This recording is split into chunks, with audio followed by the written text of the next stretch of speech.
नमस्कार, मी निकेत इंगळे आणि आपण पाहतात 24 तास महानगर.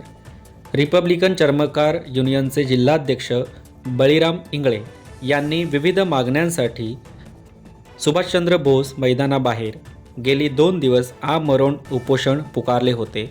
आज पहाटे सकाळी 4:30च्या सुमारास त्यांची प्रकृती बिघडल्याने पोलीस प्रशासन आणि महानगरपालिकेच्या माध्यमातून डॉक्टरांनी त्यांना भारतरत्न पंडित भीमसेन जोशी रुग्णालयामध्ये दाखल केले.